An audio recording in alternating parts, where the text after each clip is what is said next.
Hi, I'm Ingrid. I've been a zookeeper at the Calgary Zoo for just about 30 years now. Started here in 1990 with my degree at University of Calgary, zoology. Originally, I planned only on being here for 1 year and then heading to vet school, but this is such an amazing job, I ended up staying. Right now, we're going to be talking about our moose.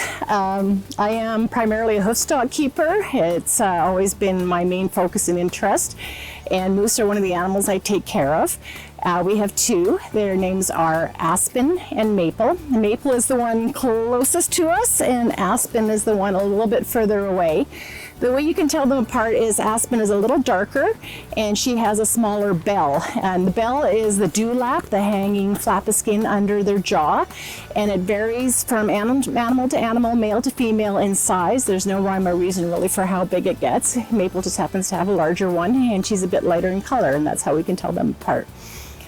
Moose are very challenging to keep in captivity. They have a very specialized diet. We can't feed them the same sort of pelleted ration that you can other deer species.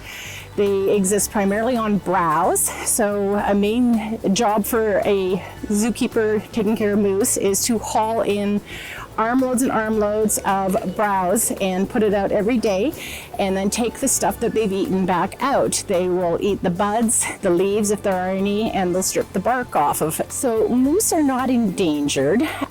We have them in our zoo because both of these girls were orphans. They were found as babies. Maple came here only a few days old and required bottle feeding. Aspen was found without a mother on an acreage that people just started feeding her.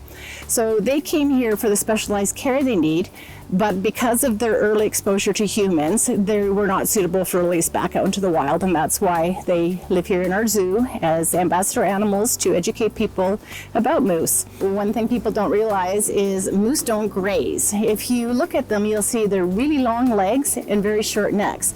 So they can't actually get their muzzles down to the ground to graze like other deer species. They would have to actually kneel to get their faces to the ground. They're specialized for eating aquatic vegetation where that short neck comes in really handy. They'll be chest deep in water and very easily able to eat the food that is growing along the surface there. One of the most challenging things about being a zookeeper is the physicality of it all.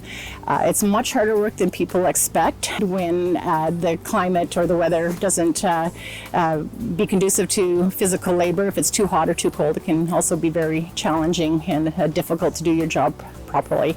My favorite thing about working in this job is, of course, working outside and working with wildlife. It's very satisfying to take care of all these animals. It's an exciting job. It's never the same thing every day.